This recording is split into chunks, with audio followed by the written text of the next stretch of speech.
Wahong Radio ki message program tabiriba meeting tabiriba mayam pumnamok po amuka hana Pusparani Laishom na taramna usari ko na krumjari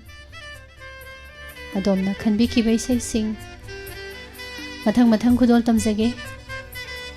adom yi sai ngasi thoramda lokhat pada yaurak pra haibado mayam puna thoram asi loibo phawba taminasi khaminasi Taramna usari chero shobati adhikari mayum kaka Laishom rada ima susila ukram Sir Bisoy Tongbram, Iche Romita Sanasam, Iche Prameshwari Wahengbam, Ibung Anjan, Zaingang Padaramna Usari, Ima Bimala Kunsam, Sir Laikram, Sital Jade, good afternoon, Tagasari Hanahana, Nitulai, Ibung Bisanto Taramna Usari, Iche Sakyin Biyumnam, Sir Suranjoy Konsam ima ibemaning tawkhong ima mem chobingangom Ningsin biriba pumnamag Pabung Zainta Kumar Tagasari Isay haurasi Isay lokhat pa hauzarage Sir Robin Maite Kumujam Taramna Usari Loina na Facebook Live taso Sir Robin jisom dasu laibirame I am sorry kitang kano to ki basigi ko chonda gi basigi ngak piu ahan pe se lokhat lage kanagi no laibok phabara phabi gira sei ngase miss isai mata khanjage Citra na sakpa pari imom film isai adu matang tajage isai khanjaragli ba ai Anjali sikhong khunau tabiring ba mingkhara hapjage Abema Thoibi Roji Roshima Thoi Akhoi Punna Misu Yauna Wahong Radio Diamond TV Tabiri Baying Biri Bai Khoi Punna Tamina Si Soidana Thabir O Miss Thabirak Pan Sikhong Khunau Dagi Anjali Gi Isai Se Pari Imom Gi Citra Na Sakpa Isai De Ani Niboko Ado Karambano Taningi Se Palagtram nina ama adum tamina risiko He pira mitlugi pira Jinthau leptana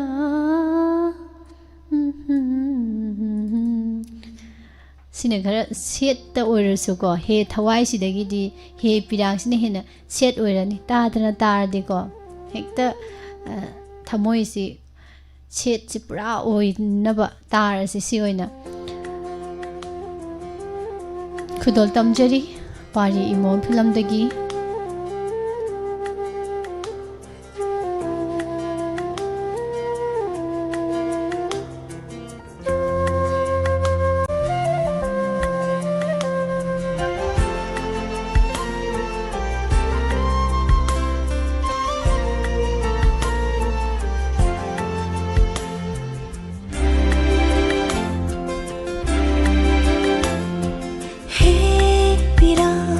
Mitlugi pira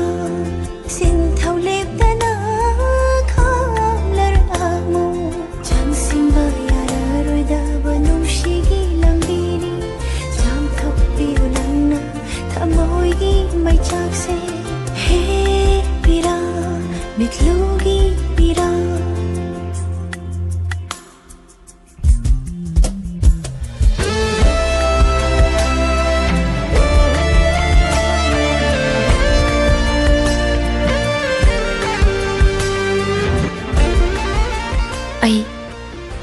Ai lemhori ba punsi se tohla tarab icha sigdabakta ai ka thokjaro matam nangani ai buwa haliba nungshiba magi nungshi khudol sho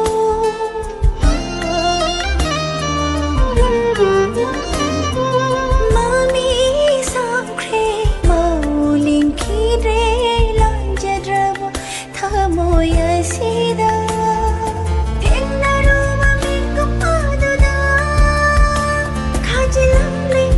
She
खुलांग खांगनी सेटनी हौरिजे मखा मखा कमदौरक्पा हाइदु मयाम ताहौद्रबा खंगरोय अदुना तामिनसी मयाम पोमनमक तरामना उक्सरी Anjali Singtham sir खुरोम Robindro इचे परमेश्वरी कका सेनापति रोमिता सनु पालमई पालमई से guiding लुकना the पिथो में थागचरी इमा सुशीला इमा एबेमन कका लाइश्रम रदाई से रोशोबती जे शांति लाइश्रम पबुंग जे ता इमा सोबिता सोइबम इमा इबे आय थोकम इमा बिमला कोनचम थागचरी इबुंग बिचांदो मिस्टंदन मानी पूरा सेट थंगजम संध्या रानी लैमा तरामना उक्सरी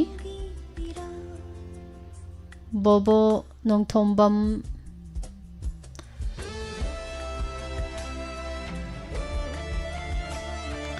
से मबेम तरामना उक्सरी उक्रम पियारी गुड आफ्टरनून नेने साबित्री ꯑꯩꯒꯤ ꯂꯦꯝꯍꯧꯔꯤꯕ ꯄꯨꯟꯁꯤꯁꯦ ꯇꯣꯜꯂ ꯇꯥꯔꯕ ꯏꯆꯥꯁꯤꯡꯒꯤꯗꯃꯛꯇ ꯑꯩ ꯀꯠꯊꯣꯛꯆꯔꯤ इबुंग हेबा तरामना उक्सरी आइग्या मचा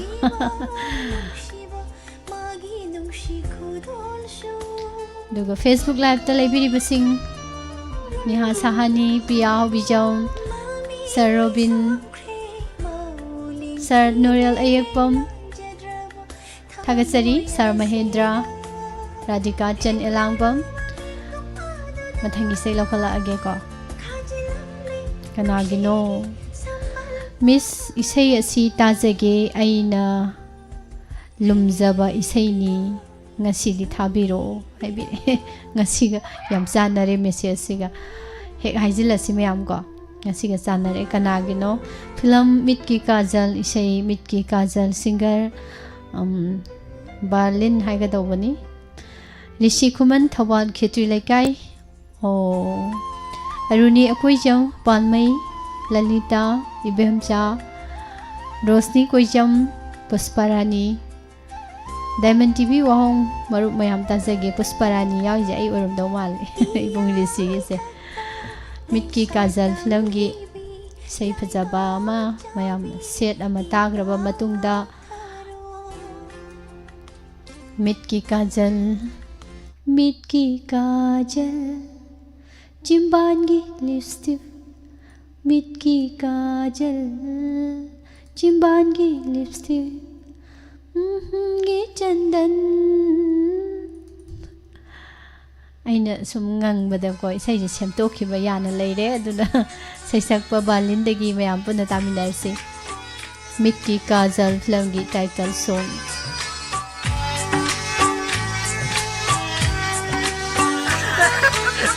मिट्टी काजल चिन्बान की लिपस्टिक मिट्टी काजल चिन्बान की लिपस्टिक लाई बक्की चंदन लाई बक्की बिंदी लाई बक्की चंदन लाई बक्की बिंदी जगो शाबी अप्सरा हिंदे को जगो शाबी अप्सरा हिंदे को मिट्टी काजल चिन्बान की लिपस्टिक मिट्टी काजल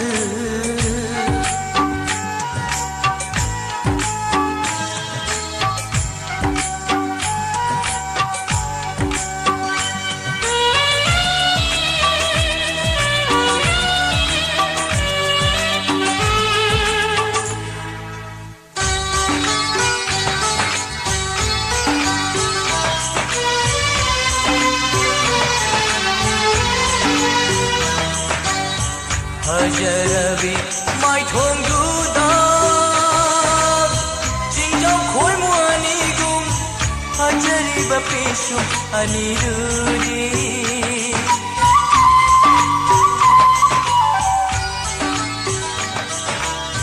Hajarabi mai thong du da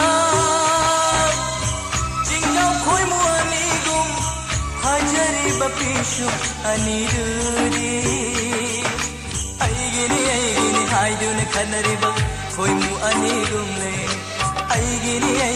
haiduna khanariba koimu anigumle mitti kajal chinban ki lipstick mitti kajal chinban ki lipstick lai bakki chandan lai bakki bindi lai bakki chandan lai bakki bindi jagoi shabe apsarana hende ko jagoi shabe apsarana hende ko mitti kajal chinban ki lipstick mitti kajal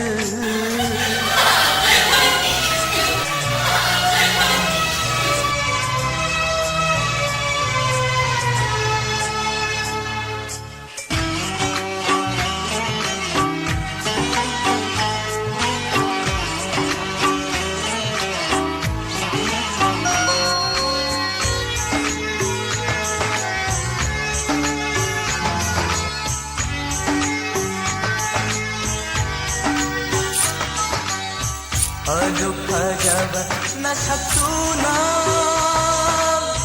kari gul mano phek tauram lawa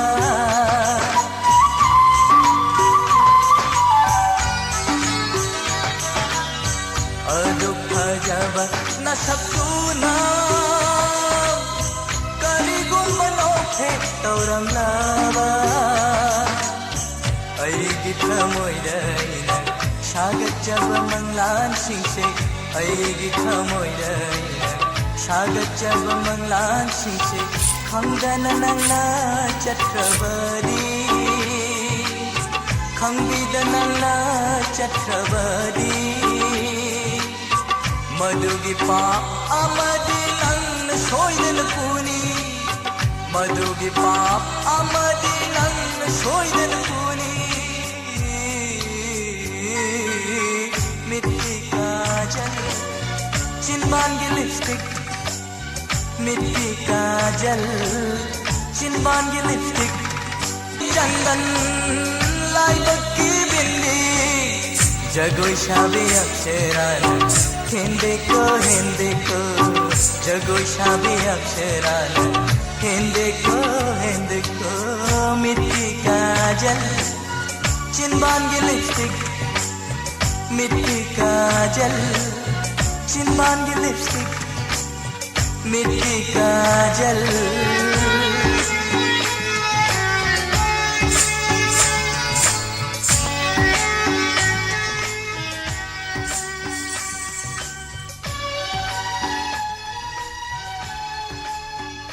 सही से खला इसी कोई नुपा न खलक पने बको नुपा न सकपे सैनी नुपी मचा आमदा सैथारगा नत्रा दुना याम चानै हाय तारे ngasai khala ibasi mingji pathoki basiga tarori be sei siga chana badu oire bo ko ibung risi yam nungai isei phajaba ma khanbirak pagi thagat chahogem tang ima kunjeshwari taram noksari pabung zenta mihun hojiki kari sare id do kaino oina thogle Sar Suranjoy ibung Anjan Hojai ngakpa Bonium gi mama Daina suyok sinbirae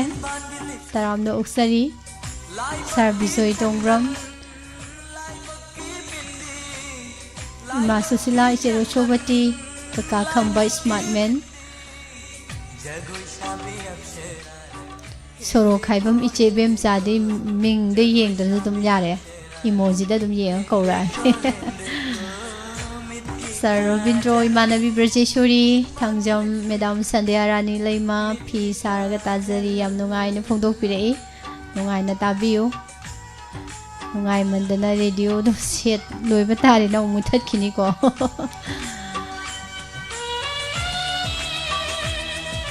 Thagasari mayam pumnamak Jemobem Kaksing thank you Mai be maning thaukhong kaka lai shom lada mayang lambam Priyadasini numittuda isai ama khanjakhibani kari numittu khangdeko haina mathang serial da leirambadu lokhalaktuini hana loina koina message se yengthokpa natabani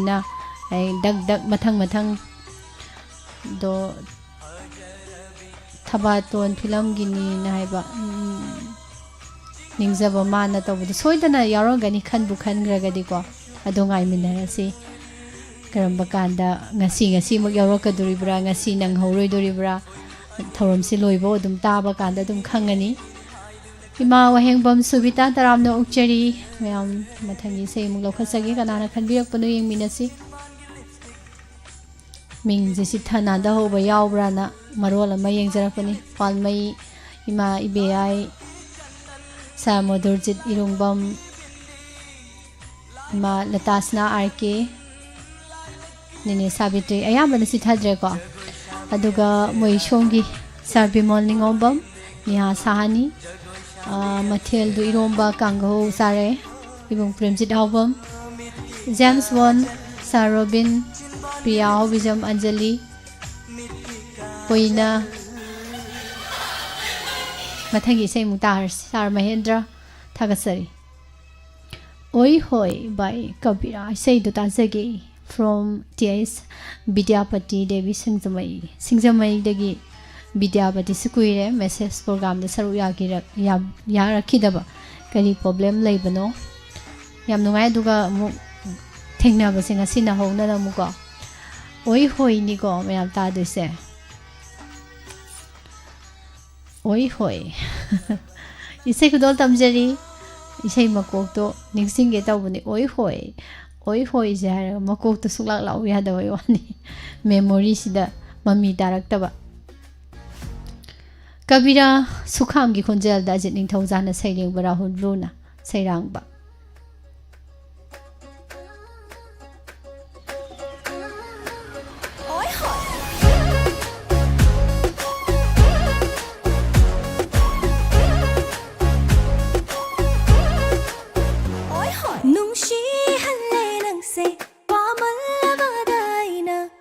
Jada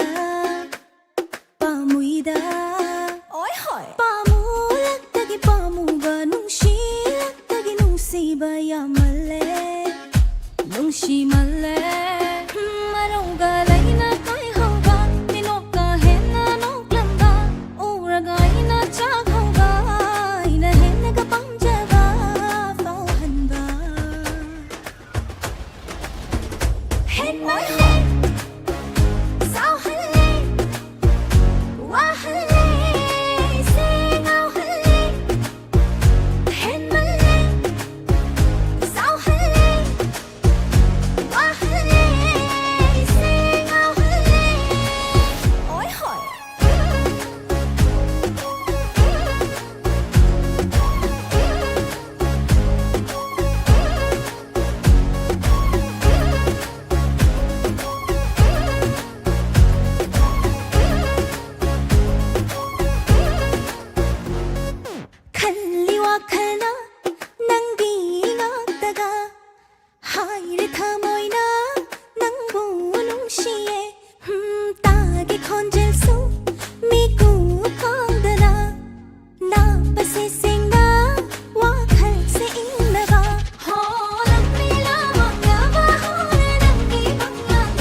Mabuna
खुलांग खांग set न कौग्रसु मखा तारकपसे कईनोमनिको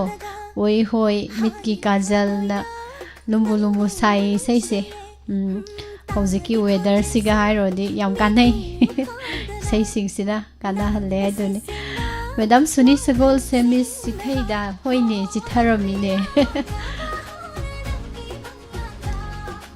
थागचरी मा खेदाबती कोन्थौसम चे रुना हिदाम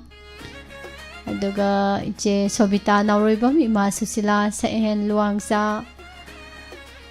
थागचरी हना हना इचे मबेम ओक्रम पियारी मिहुन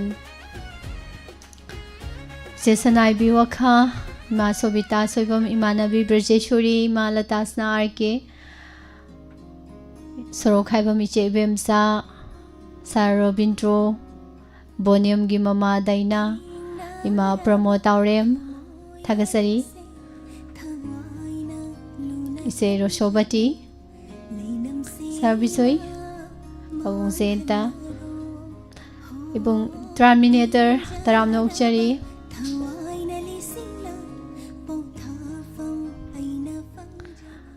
अखोई लेकाई लमदमगी Serena सुयाउबिरे हौजिकना Mirae काईगी ओइग्रबा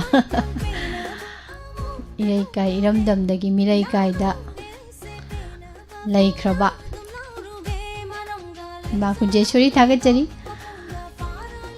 John यंगखोम good afternoon थागचरी हना हना मयाम पुनम इसई नुंगाइको BM से BM ओइना दुम कौरगे नत्रदी ABC पारकपदौनो पारानी इमा बिनो कोंजेंगबम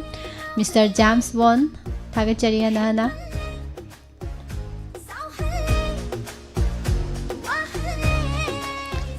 इमा हिजम प्रमोदिनी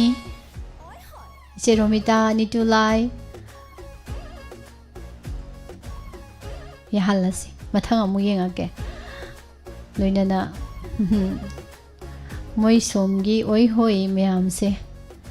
थोई मंगांग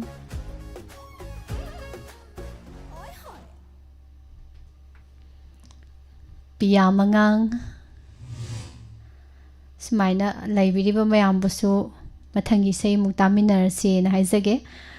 नुशिरुरे अइना नावबोइना सकपा उखोंग सांगदगी सितलजित लाइखुराम चही कुथ्रामापन मिस पुष्परानी थाबिरौ हाइबिरे इबुंग खोइगी इसैनी निसिदि नुशिरुरे अइना कैनोमनिको ngasiजे मैम खुलांगांगना तोंगाना थमग्रजे नुशिरुरे अइना फिल्म की टाइटल सॉन्ग नावबोइगी खोंजेलदा नुशिरुरे अइना ओइनिंगलुरे नंगसे अइतगी हो नुशिरुरे अइना ओइनिंगलुरे नंगसे अइतगी मिजानखिब मिकुपतुदगी अइगी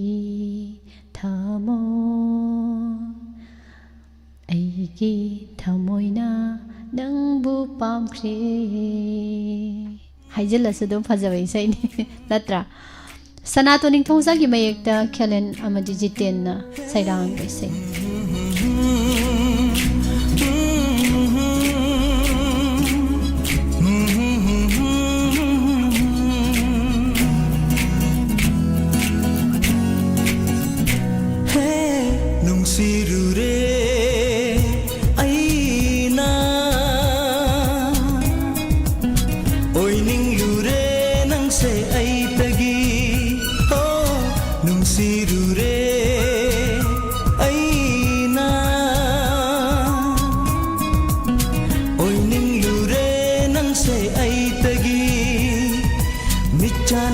नंग आई नुमितुदगी नाउख्रबनी आईगी थमोय आसे हाइफम खंदा नंगी नतौदा नुंशिरुरे अइना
ngaki nangi mai thongduna aibu pungau ngau handire gulap man bicin baldugi rashi lai biminok tuna hey gulap man bicin baldugi rashi lai biminok tuna henadum aibu henadum aibu laita fam khandre nungshirure aina oi ninglure nang se ai tagi ho oi ninglure nang se ai tagi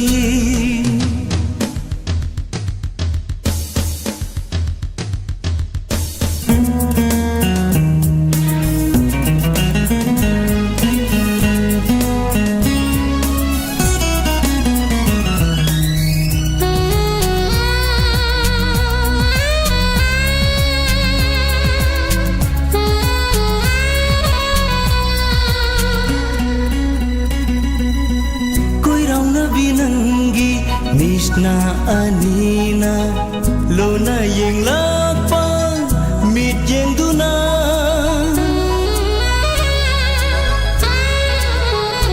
ho koi rau na binangi Nishna anina lona yeng lapa mit yeng duna aigi thamoi se huran bire mit kup khuding khangam dare thamoi se huran bire mit kup khuding khangam dare nangi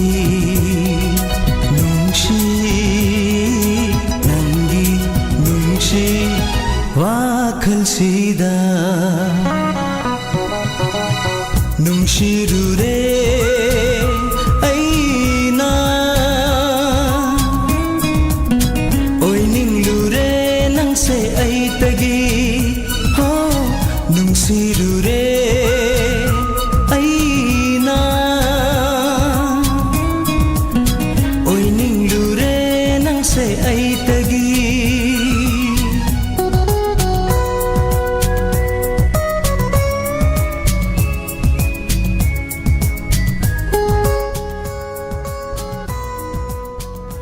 kamdawi mayam isai se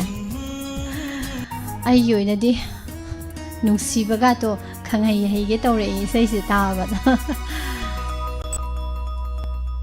kainom ni ko isai gi matik mayai magun se angakpani ko Sir Nilakanta Chelina Ichesanaibi Sir Robindro Philip Mangang good afternoon ibong Sitaljit su yaubire ibong BM isai khanbase koina mamang da hana khangraba isai neboko thajaribi isai se numit khuding isai khanba yade koina numit ama pungpham mobile number lauthoga isai se khanbiru ona lauthokserga khalak pe isai singse koina loijui pawba numit khudingi hai tare loijui pawba thauram si hek hobadaina loijui pawsida lokhatjaba anang be sai ge lokhalaga nang haudaba singdu mo hayeng mathang mathang serial da lokhatjabani adomna khanbirak pe sai do loiraba kanda muk mayam sai khanbagi ayabado mo mayam da pirakadoine aduna thauram se khara sum tamina draga di sai khanbagi timing se hekta khanghaude hai tare ko aduna ibung su sai taningba leiragadi thauram sing adum asangba kan hojik live ta oina ta draga su ko thauram loira kanda sangak kanda adum haiphet tabada handaki sima khanba nang haudraga su next mathangi sei khanbagi turn da de adum khanbagi khudong sabado phangane ba aina ngasi dei lautho mani hayeng di sei khanba yarani haidana aduna hayeng khanga do bai sei do ngasi dei khangauramina hayeng do ngahak chinna ju sei do ma khanjalak padi yare pung 30 tarak pada ko aduna dumaina leijabani program se langlen to na sem taram no uchari थागसरी mister James वॉन आइगा शरद कुमार शर्मा अरिबम इमा मेमचा सेरोमिता नितुलाई माई बेमा Ningthoukhong sir Thoudam Asha Kumar Meitei good afternoon ngasi morning hairap yam yawi ko aina morning sum hairap pasida ina hang tu si Delhi da laibibra na hangak toini Delhi da de hojing morning oiram gine ba lesin itha thara dana ko Cherina soro khaibam thagachari se laikai da chauminarak pa sum kairoi laikai ki ibung ipa ise isan naga live ta ga yaro pasidi amuka sunungai hena nungai bam phawi ko ibung premjit huidrom taram na ukchari thagachari ya pumna ma James Bond gi dance su phajai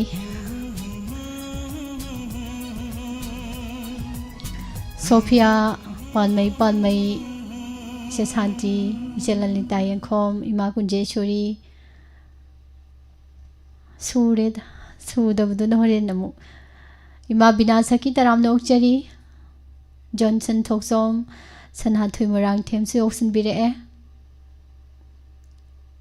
Aribam Ima Radia Piari Isaikan Beade Sarbimol Puina Niha Sahani Tagachari Hanana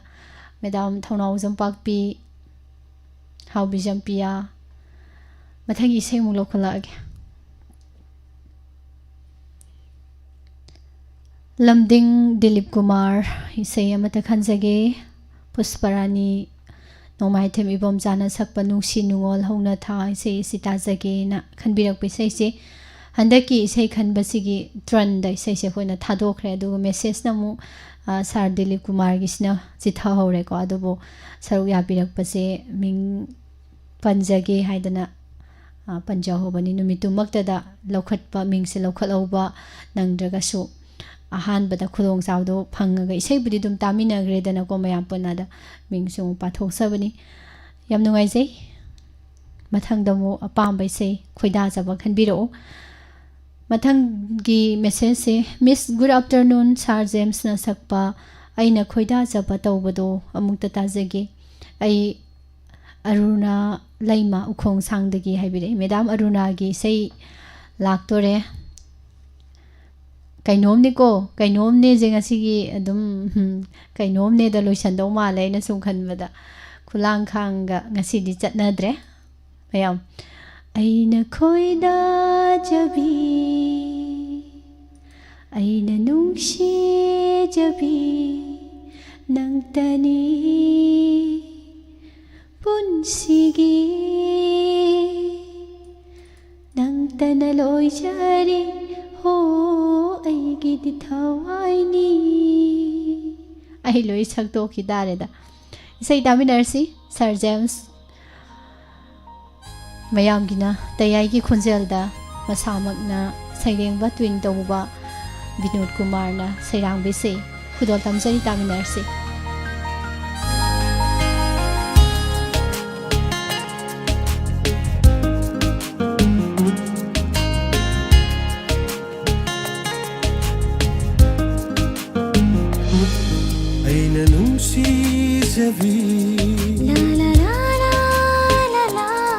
Aina khoida jabi Aina nungsi jabi Aina khoida jabi Nangtani punsigi Nangtana loi jare Oh aigi di thawaini Nangtana loi jare Oh aigi di thawaini Nangtana aigi unsini Aina nungsi jabi Aina khoida jabi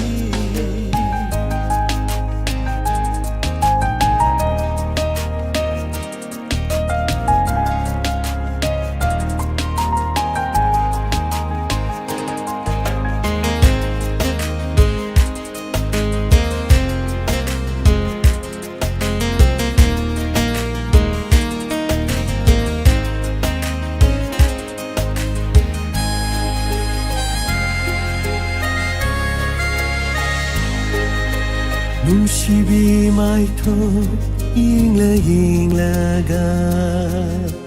ꯐꯖꯕ ꯍꯦꯜꯂꯤ ꯑꯁꯨꯝ ꯑꯁꯨꯝ ꯅꯨꯡꯁꯤꯕꯤ ꯃꯥꯏꯊꯣꯡ ꯌꯦꯡꯂꯒ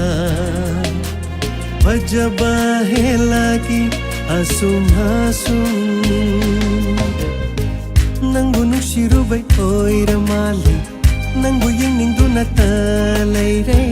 ꯅꯪꯕꯨ ꯅꯨꯡꯁꯤꯔꯨꯕꯩ ꯑꯣꯏꯔ ꯃꯥꯜꯂꯦ ꯅꯪꯕꯨ ꯌꯦꯡꯅꯤꯡꯗꯨꯅ ꯂꯩꯔꯦ ꯅꯪꯇꯅ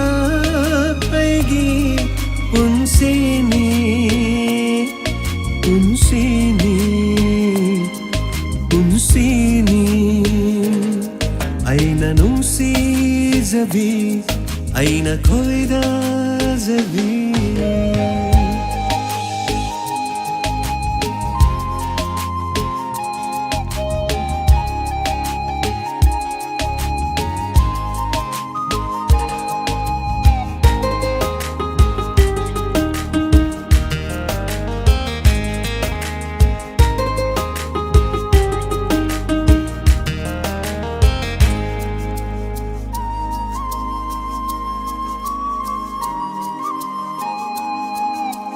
Karamba misum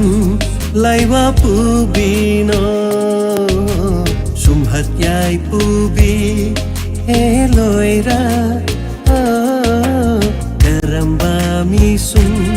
laiwa pubino sumhat yai pubi eloira Kuidana binangi maithong Kuidana Nangi misna Waidana bi nangi maithong Wairauna bi nangi misna Momontano kambi nangtani Nangtani Nangtani Aina nungsijabi Aina khoi-da-jabi Aina nungsi-jabi Aina nungsi-jabi Aina nungsi-jabi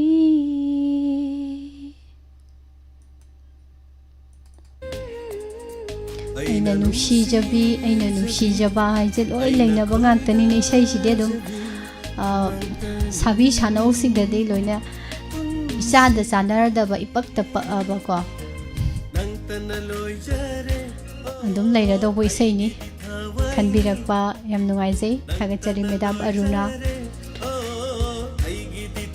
housewife ima gi ID su chengre koi bu thado ma chatkre amuk tholakini kaino mi je 20 muk se jatlaw mangi we wa amani ga natare kaino ise bem saning thawjam sarni lakanta ibung jiten ning thawjam thank you so much numidang di ka lila laidana chat yawba ngamaroi haisi information je pibirakpagi damakta yam nungaijai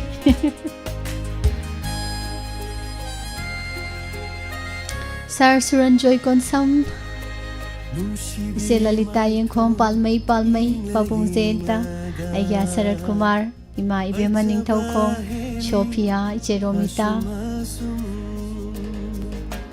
Thoksom Madam Gita Devi Iromba amaga kango amaga chare Iche Roshobati Ibung Premjit Huidrom Ima Bimola Konsam Ima Susila Ima Nabi Brajeshwari Kaka Senapati Ibung BM Ima Manitombi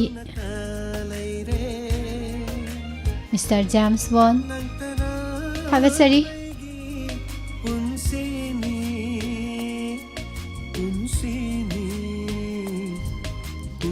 Mr. James Bond jing asi masa nungai roi ꯍꯥꯏꯗꯤ ꯏꯁꯩꯁꯦ ꯀꯩꯅꯣꯝ ꯇꯧꯕꯁꯤꯗꯕꯀꯣ ꯑꯉꯥꯎ ꯍꯔꯥꯎꯈ꯭ꯔꯦꯕ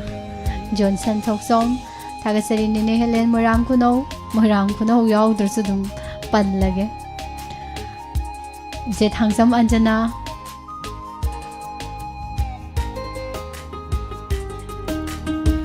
ꯏꯃꯥ ꯕꯨꯗꯤꯕꯇꯤ ꯍꯤꯗꯥꯝ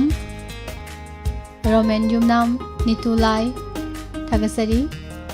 ꯅꯦꯅꯦ ꯑꯔꯨꯅꯤ ꯑꯀꯣꯏꯖꯝ ꯀꯧꯕꯁꯦ ꯂꯣꯏꯁꯜꯂꯒꯦꯅ ꯇꯧꯔꯒ ꯁꯨꯝ ꯌꯥꯎꯁꯜꯂꯛꯄꯩ ꯋꯥꯅꯤꯗ ꯁꯥꯔ Philip ꯃꯉꯥꯡ thank you ꯁꯥꯔ ꯈꯣꯏꯔꯣꯝ ꯔꯣꯕꯤꯟꯗ꯭ꯔꯣ ꯂꯦꯝꯍꯧꯕꯗꯨꯅ ꯃꯊꯪꯒꯤ ꯑꯃꯨꯛ ꯈꯥꯛꯑꯒꯦ ꯍꯥꯎꯕꯤꯖꯝ ꯄ꯭ꯔꯤꯌꯥ ꯏꯃꯥ ꯕꯤꯅꯥꯁꯒꯤ ꯁꯥꯔ ꯕꯤꯃꯣꯟ ꯃꯦꯗꯥꯝ ꯄꯥꯛꯄꯤ madam Asha Kiran Pukhrem thank you Anjali Singtham sir Robin Neha पुइना madam Sarojini good afternoon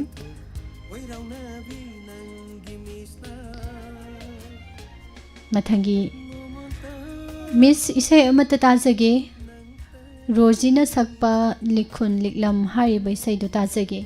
खंजरकलिबा वांजिंगदगी इबेमा वाहोंग channel तारिबा मया पुमना मकतामिनजगी न हाइबिरे वांजिंगदगी बेमगी इसे मयाम अमुतारसी फजबा नुक्सिबा इसे अमा ओइदोइनी लिखुल लिखलम प्रीति की ngakpigani रोजी की खोंजेलदा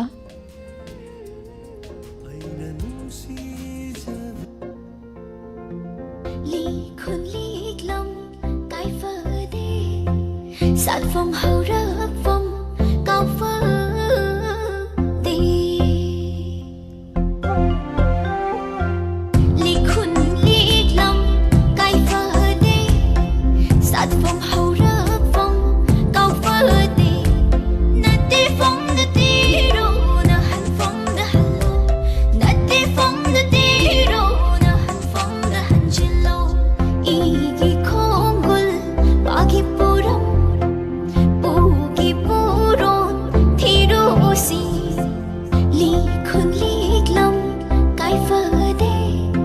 sát phong hậu rớt phong cao phơ đi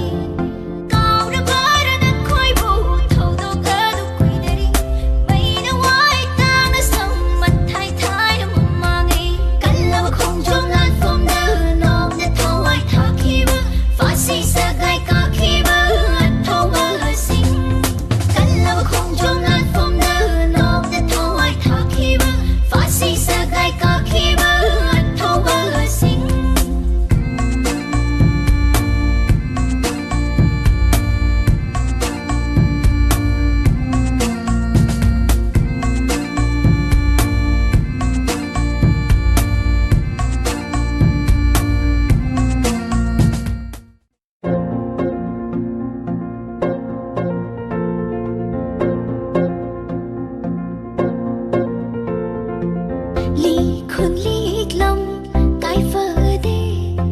sát phong hậu rớt phong cao phơ đi lý khun lý lâm cái phơ đi sát phong hậu rớt phong cao phơ đi nát đi phong nát đi ro na han phong na han lo nát đi phong nát đi ro na han phong na han chilo i gi khong gul ba gi puram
Madam Saningkhombi taramnoksari loisillae isai ama ni di taho tamina kisi ko ibong Premjit ibong Anjan Mr. James Bond thagachari Manavi Brajeshwari Nene Helen se Sanaibi se Thangsam Anjana thagachari Nusi Thoiba Madam Janaki Sagol Sam Taunalang Sinbirakpa Thagatpu Phongdoksari Sar Nilakanta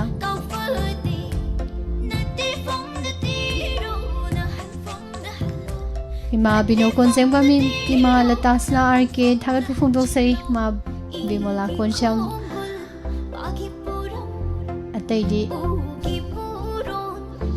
Amuk Korok Tari na Khanbada Ikairani Kauraro Yese Saitapati Maibam Mayam Marakta Yepi se Aidi Udra Ise Bimsa Nene Aruni Mayam Thagachari Hanana Moi Song Gisu Amarjit Longsam Ina Upa Sachin Naurem Mangang Irombaga Kanghoga Sare Engasidi Anjali Thagachari Mathangi isai yengsi Ima Bina Sakhi isai yamna nungshi ne kolar bu thagatpirei Sanathoi Murangthem chahi 19 changa aduni 2026 yoropodagi di 19 ga fere high lei dumai tawraga mathangi isai simu kanagino yengasi Miss Mang Kibasing do Mukta Tijanse Nai Niha Sanina Niha Tijalaro Sekogi Nakan Hauzikti Shanghai Festival Yaroi Habagi Tungan Ba Irang Mayam Marakta ko Haidi Dharna Tauba Rally Chatpa Nachingba Mayam Tauridana Hauzikse Duna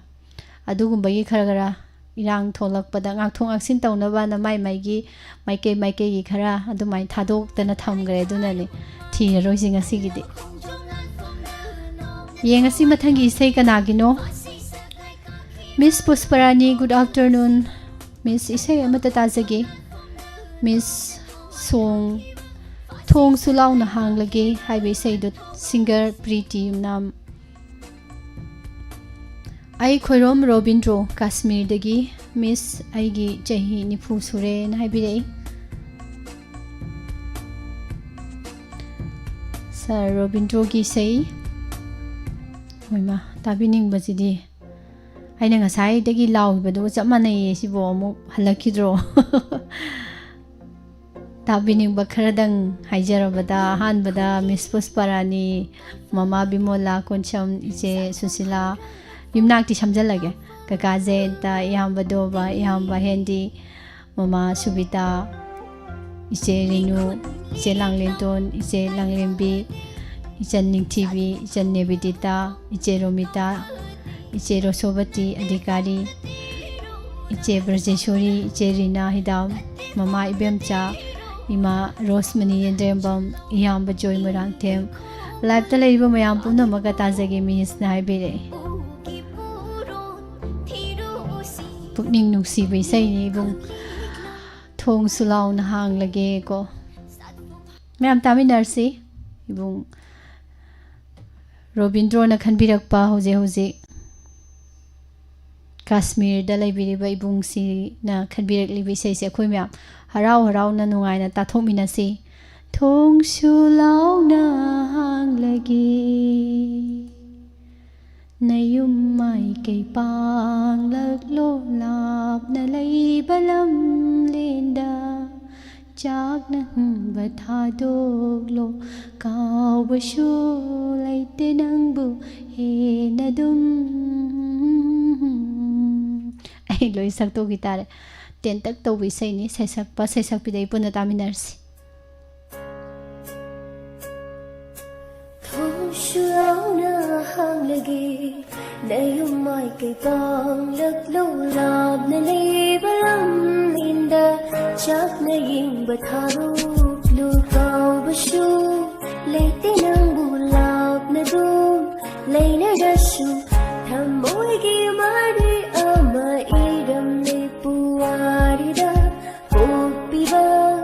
ꯃꯍꯥꯛꯅꯁꯨ ꯂꯤꯕꯤꯈꯤ ꯑꯗꯨꯉꯩꯒꯤ ꯆꯥꯛꯌꯣꯝ ꯌꯣꯌꯣꯝ ꯌꯦꯟꯅ ꯆꯥꯃꯤꯟꯅꯕꯩ ꯋꯥꯔꯤꯁꯨ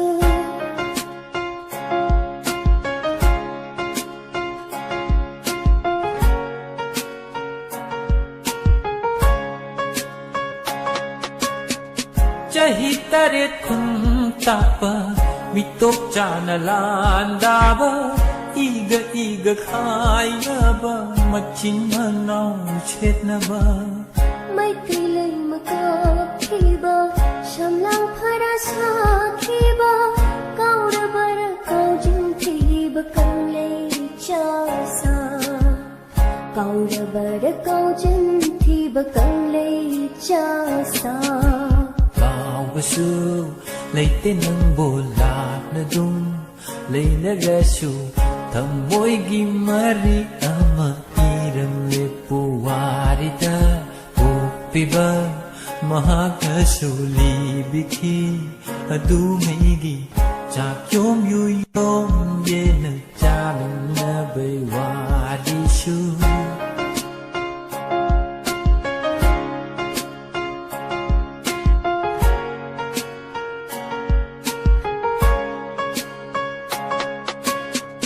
Numitang way malangda barak turil turbana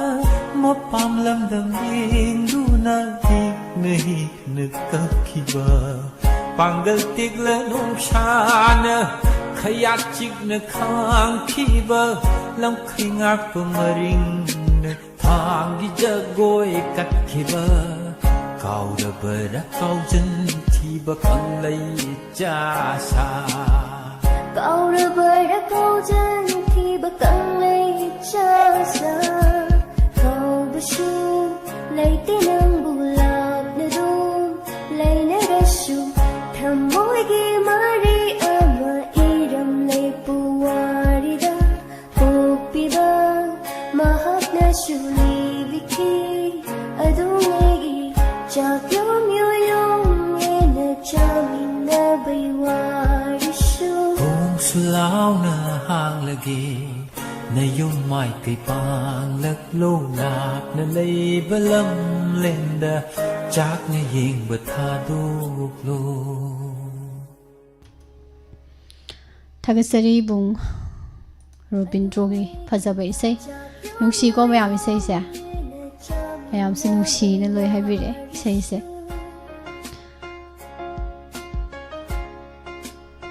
se chawbi hijam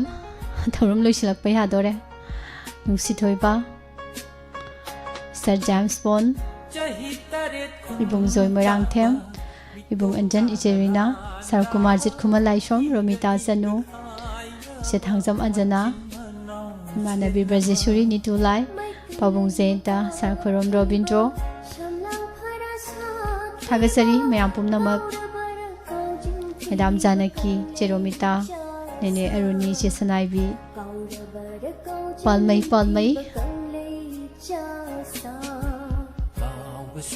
Thagasari loinamak Nene Helen Kaka Laishom Rada Sumai tawdana ngasigidi matamse khangaude loisileko ngasidi seise ngahangai gi nat phajade haba natabako ngasina khui chang amada ko dum leiba isai ngakta oina taweba ko aduna bu ngasigi seidi kainom ni oina hairage Ima Kunjeshwari hidang mayum karino ima jena Facebook tam lak lerami sina ima thola uni he mado naha singi phampham ni ne karo do YouTube ta dum lei do leita dana karino Facebook tam ka lerami sigo hanu thangda ahan thangda thola usomda angang singi phampham ne dom site to Madam Pakpi Sarobin Anjali Pia Hobijam Adita Kuman Wahayna Phungdokpa ngamdrabasu isai do jikti khanba yadre ko Adita Amarjit Longjam Wahayna Phungdokpa ngamdrabasu thamoidadi lachari bani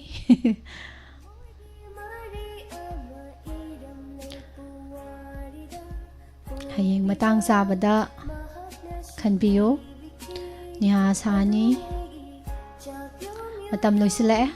ma bina sakina isai se yam nungsi kolar bu thagat chari na haibire ngasi gi aroi bai sai kana na khanbirak puno mu ye ngasi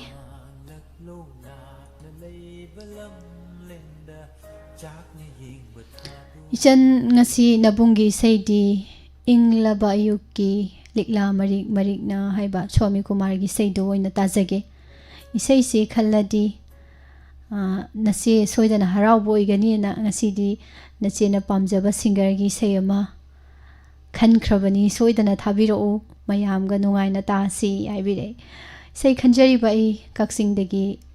Borjendro Naurem haibire aduna phare isi ju marak marak ta harau han ga dawni ko ibong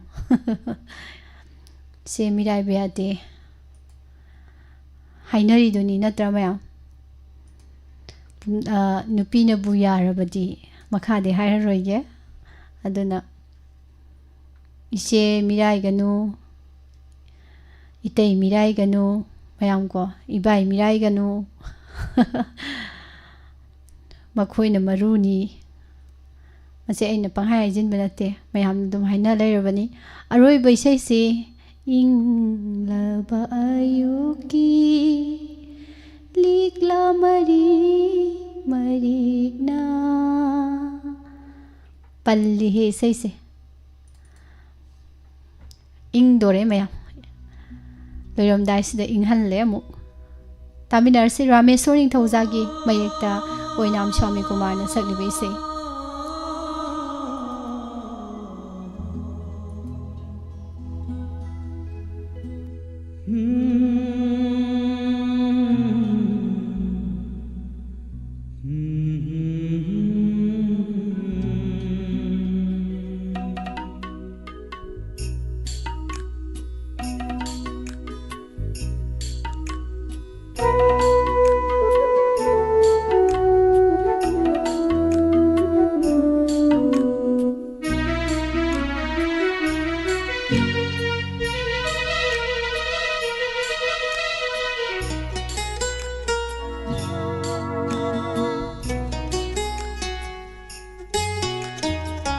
Inglaba ayuki likla marik marikna Inglaba ayuki likla marikna thamoi bo inghan ba ngamlabadi khamjagene nungsiba sama sama kaina bagi awaba mai sakto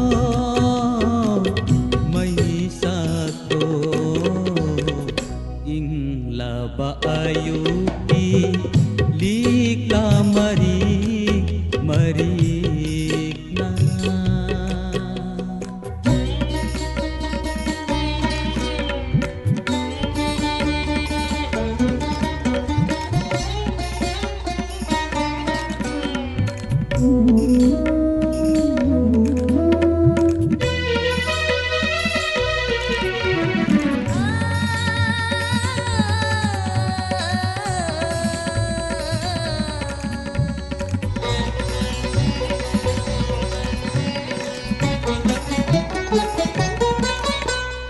Mahausani nonggolgi apai balai silna nganganabi nongjabigi satam olkiba Mahausani nonggolgi apai balai silna nganganabi nongjabigi satam lay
ꯂꯩꯅꯩ ꯍꯥꯏꯅꯩ ꯃꯔꯤ ꯂꯩꯅꯩ ꯍꯥꯏꯅꯩ ꯅꯨꯡꯁꯤꯕ ꯑꯄꯥꯝꯕ ꯀꯜꯂꯛꯄ ꯊꯃꯣꯏ ꯑꯃꯠꯇꯒꯤ ꯍꯧꯔꯛꯐꯝꯅꯤ ꯄꯨꯝꯅꯃꯛ ꯃꯔꯤ ꯂꯩꯅꯩ ꯍꯥꯏꯅꯩ ꯃꯔꯤ ꯂꯩꯅꯩ ꯍꯥꯏꯅꯩ ꯅꯨꯡꯁꯤꯕ ꯑꯄꯥꯝꯕ ꯀꯜꯂꯛꯄ ꯊꯃꯣꯏ ꯑꯃꯠꯇꯒꯤ ꯍꯧꯔꯛꯐꯝꯅꯤ ꯄꯨꯝꯅꯃꯛ ꯀꯅꯥꯅ ꯋꯥꯔꯧꯔꯤ ꯄꯟꯊꯨꯡꯒꯤ ꯑꯁꯥ ꯀꯥꯏꯕꯗ ꯀꯅꯥꯅ ꯅꯣꯛꯂꯤ ꯅꯤꯡꯖꯕ ꯄꯪꯈꯩ ꯐꯪꯕꯒꯤ ꯍꯨꯝꯗꯨꯅ ꯄꯨꯔꯤ प्रेमिक प्रेमिका काया सतनबी की नोंग लेना सतनबी की नोंग लेना इंगलाबा अयुक्ति लीका मरीना धमुइबु इंघनबा ngamlabadi खंजगेने नुंसीबा सामा सामा ताइनबगी आवाबा मै साको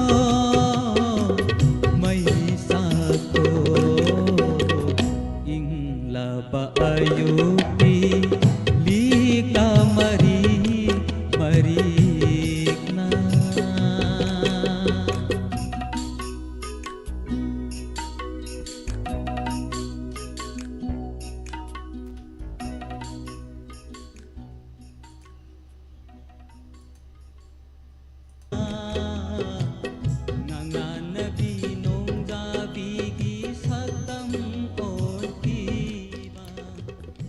matam mana satkhibada ngasigi sandoksariba message ta khanbirakpa isegi thoram su puduna satkhre mayam aroiba haiba pungpham dumu yosalae ngasigi oinadi tahanjakhiba isei asina adomna message ta khanbirakhiba isegi laukhutjaba aroiba isei oijare pumnamakpu hana hana thagatpa phongdoksari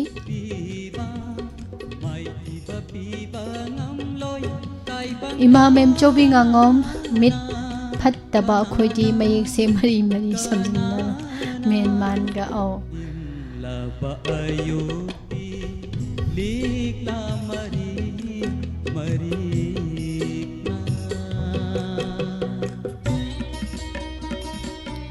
अहन मतम उइसलकपा मितना नुवाइरक्तबा सिदि होंना सानिगो मयाम अदुबो मा लैरिबा इमा बाबुंग मयाम अहल ओइरबा मयामना ngasigi cha sida lusing bidana ko wahong radio gi thorum khuding makpu support tawbiriba yaipha mangol bibiriba nasana chu singbu lamjing biriba yam nuai jai thagat ko phongdok sari machu live song asidi yaure e mixer audio ki volume खितंग लेथबियो न हाइबिरे खितंग लेखोलो न महाराक्तोनी खितंग लेथरोदि तौदि संध्या हुइनिंग सुबम तरामना उचरी लोसिलकपदा थेंगनारे सेमबेम आइना खल्लबनी पाइथोरा अमनी इसे शांति लाइसुम इसे रोशोबती इसे अंजना थांगजम पालमई लोसिलकपसि मरोल अमतंग कौजरंगे मा बिमोला नुंसी थोइबा इसे सनाइबी बुंग अंजन होजाइ ngakpa इसे चाउबी नेने अरुणी चेरोमिता इबुंग जोय मोरांगथेम थागत पफोंदो सरी मामेम चोबिसा रोबिंद्रो इमा इबेमा निंथौखोंग इसे चेरोमिता संध्या नेतुलाई थागत चरी हनाना पुमनमक से सैतपति माइबम इमा लतासना आरके लोइनना फेसबुक लाइव ता लेबिरिबसिंग कैप्शन द नंबर हापलदी ना हाइबिरे isai sakpagi sunate aduga hauji hauji su number se darkar oidabako sa ucham bimo na koi message tai koi na matam ama laukthok chagra kanda khalan bai sai sing mathang mathang लौखꯠꯆबनी थाजबनी थौरम असी इसै सकबगी ओरगसु होरेन पुंग 3 मखाई ताबा मतमदा सुक्सोय सोयदना channel असिगी इसै सकनसी थौरमदा सरुक याबियु बेमा Laishom sir Robin Sanathoi Marangthem Priya विजौन sir A B Chandra Meitei सुलोसनरे सा Bimol madam थौनाव जंपाकपी इसै ngangjaroi khanble adubu mayamna ngangbiyo hekta hairakpasida ngangamdana hangibase ngamdre duna mate masu ngangjaramge phajaba isai da Dinesh na sakiba isai ama haipet ngangboi lakboi tawjarake mayam losilakpasida harau haraungna thawamse loisinminasi thabal Paraba ahingshida no haunana ningsing hale nungsibi magi shaktam do kangaw naraba wakhal buthemlam themba haiba nangna thabal paraba ahingshida no haunana ningsing hale nungsiba magi shaktam do angauba laichilga marup oiduna lakningi nanakta mi ko khuding angauba laichilga marup oiduna lakningi nanakta mi ko khuding tatana phamki nangi nangalda ma ai khangki haiki nungshigi magun piraroi dara ngasi dinakada lotuna thamliba mabu thabal paraba ahingshida no haunana ningsing hale nungsiba magi shaktam do apaiba laichilna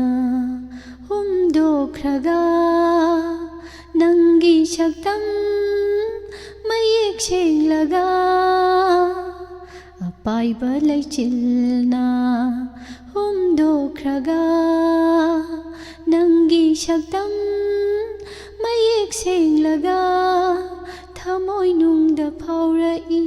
maisha langlaki lepli boy ninglui lakli boy khalwi mon khang na dona itam bakta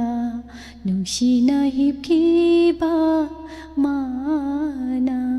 thabal paraba ahingshida no haunana ningsing hale nungsiba magi shaktam do kangaw naraba wakhal buthemlam themba haiba nangna thabal paraba ahingshida no haunana ningsing hale nungsiba magi shaktam do nungsiba magi shaktam do nungsiba magi shaktam do kana kana ningsingnaba urakpa yawi nungsibi magi saktam do nungsiba magi saktam do ma'am ngasiidi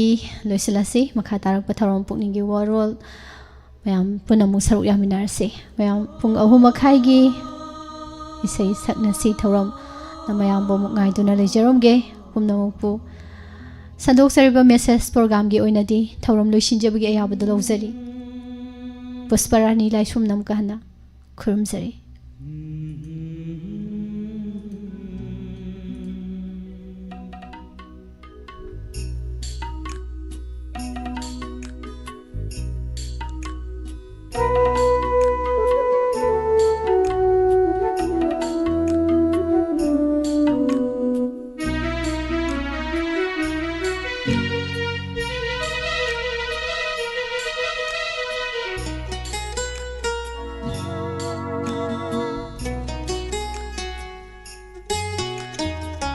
Inglaba ayuki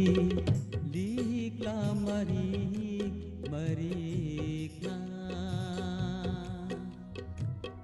Inglaba ayuki likla marikna Thamoy bo inghanba ngamlabadi Nungairaba Paujil, Leichal Ayush Clinic and Pharmacy, Advanced Diabetes Healing and Wellness Center, Sagulban Salam Lekai, Mamang Lirak, Jiri Parking. Mafamasida, Ayuki Pung Mapandagina, Pung Manga Faubagi, Layamagi Kudong Shabadu Pizari, Adon Diabetes Laina Navagi Damak, Wabiru Rogan. Leichal Ayush Clinic ta, Diabetes Tha Amagi Manungda, Reverse Oina Layimba, Ngamjari. Masida Sunatana, creatine wangba, fatty liver oiba, cholesterol wangba, BP wangba, arthritis, gallstone, joint pain, kidney stone, weight loss na chingba, layingba ngamle. Masigi sumathata makal khudimaki lab test tawagi khudong chabasu leizari. Ako pamarol gidama call tawiyu 8880571815. Amukahna 8880571815. Mafam asida water therapy, steam bath ki khudong chabasu leizari. Ngasi maglengsin biru Leichal Ayush Clinic and Pharmacy, Advanced Diabetes Healing and Wellness Center, Sagolban Salam Lekai, Mamang Lirak, Jiri Parking. Miyamgi dabak nungairaba paujalama credit samadhani maikaidagi puduna lakchari adumgi civil score nembadagi bank amadi NBFC singdagi loan launaba honabada apanba leirabadi adumgi civil score adu niyom chumna phagaranba yare civil score nemagi maroibu singdi ahanada matam chana EMI pay tokkidaba ani subada loan settlement tokkiba ahum subada loan write off takiba mari subada loan NPA takiba manga subada loan restructure tokkiba taruk subada isa khangdaba loan leiramba tare subada loan inquiry masing yama tokkiba nipan subada migi guarantor oruba asinachingba service asi IIMA venture STPI Octane loinana Tata Social Enterprises Challenge Medway Startup Hub TE Global saminachingba asina support toruba service amani service asi legal agreement ka loinana money back guarantee oigani civil score improve taunanaba shortcut leite process punamak RBI gi rules amadi guidelines ki matung ina tawgadabani maramaduna shortcut repair gi request ti lawjaro akopa marol gi dama number asida call togiu 700581193 WhatsApp number gina 9366561137 amukana 9366561137 loina makhatana dongi da khudong chaba khara supijari 10+2 loraba independent agent oina thabak tobiningba nupi natraga nupa singa online training program yobiningba leirabasu hariba number singa sida pau phobi 3 course Tabak Thiriba Music in the Nungairaba Pose. Tagil Deleriba Central Institute of Petrochemicals Engineering and Technology CPE, Department of Chemical and Petrochemicals, Ministry of Chemicals and Fertilizers, Government of Indiana. Pradhan Mantri Kausal Bikas Yojana PMKVY 4.0 scheme Asigi Makhada Thamarigi Frida Tambayaraba course Kharigi Khudong Chaba Pizari Akang Amamasing Sumatagi Chahamagukun Khaktani. Coursing Adudi Ahanbada Merchant Operator Plastic Processing Ani Subada Merchant Operator Injection Molding Ahum Subada Merchant Operator and Programmer CNC Milling Course Asi Tambada Yamdrabada Class 10 Pass Tauraba Masagi Sahi Tara Nipandigina Nipumanga Paugi Manung Daleba Mio Oigedabani Coursing Asigi Kana Bakradang Palabada Course Asi Tamningi Manungda Boarding Amasung Saba Free Oizagani Masida Sunatana Uniform Amadi Learning Kit Chingbashu Frida Panganjagani Nupamasa Madinupi Masa Singi 24/7 Security Committee Makada Sep separate hostel पीजरी course असी लोरबा मतुंगदा India की reputed company अमदी India की मपालदा थबक तौबगी खुदोंग साबसु फंगहली हारिबसिंग असि यावबिनिंगबसिंगना ngasi ngasi malengsinbiro CPET Imphal तागेलदा लाक्पिदुना खुदोंग साबसि लौबियु अकोपा मरोल गिदमा कॉल तोबियु 700559643